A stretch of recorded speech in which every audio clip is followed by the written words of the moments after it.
You know, you were one of the leading organizers of Trump's inauguration with plenty of experience in doing that. You oversaw Mercedes-Benz Fashion Week, and you were the fashion director for Lincoln Center, and you were the director of special events for Vogue. Now, that inauguration, however, was twice as expensive as any other inauguration in history at over $100 million. And it's now under multiple investigations for potential financial crimes. You say you have been trying to sound alarms about excessive spending, even to the First Lady, whose spokesperson has denied she had any involvement in the committee or how the money was spent. Can you tell us what you know?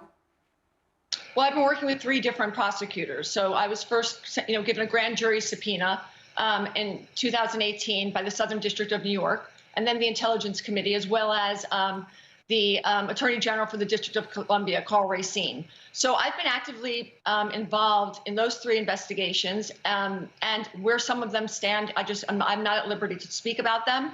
But as far as the First Lady being involved in the inauguration, the first daughter being involved in the inauguration, and knowing about all the financing and about all the problems. Again, facts are the facts. They speak for themselves. And I've written it in the book. And like I said, and I keep saying, you can't write a book like this without having the truth behind you. You just can't.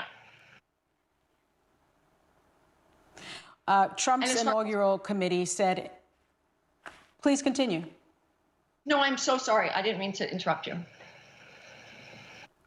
No, you had something else to say about their knowledge? I was going to answer the second part of your question, which has to do with the Presidential Inauguration Committee itself. The committee was run by a chairman, deputy chairman, as well as a treasurer and finance committee.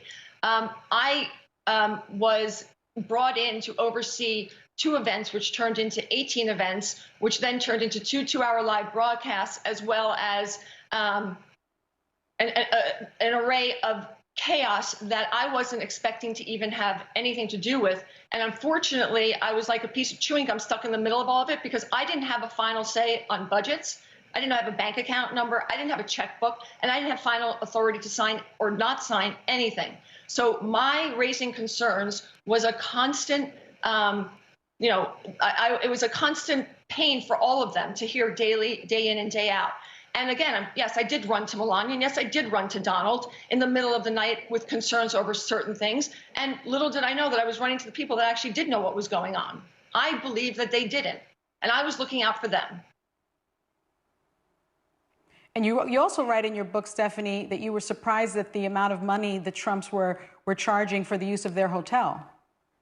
Absolutely. I mean, listen, one thing I have learned in the field of events and with the productions that I've been involved with and the people that I work with is that you look at budgets very carefully. You have a budget before you begin. You don't do it the other way around. You don't back into numbers, and you know who the vendors are. You understand. Again, this isn't like it was the first time there's ever been an inauguration, right? But for me, it was the first time I'd ever done an inauguration. But there were experts there that had been involved. That again, their prices may have quadrupled. And did it have to do with it being such late time, closest to the date of only having a couple months to plan? Well, that's a lot of money to charge for time rushing something. I've never seen, I've never spent that kind of money before building any type of production, nor have I approved any budgets where the costs themselves don't add up to the unit prices. So there was a lot of shenanigans going on. And I, again, because of the investigations that are going on, can only say so much. But I had to say something. And I wrote this book, Melania and Me, through my friendship with Melania because of my NDA with the PIC. And so I've stayed within those bounds in order to, as many people have been saying, drop some breadcrumbs or drop some bread loaves. I have a legal note. Trump's inaugural committee said in a statement to ABC News that it disagrees with your description of this historic event and will decline to engage in your effort to sell books.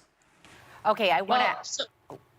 Before you, I have a question I really want to hear the answer to. Melania, who rarely does interviews, Joy's one of the few people who actually ever landed one with her.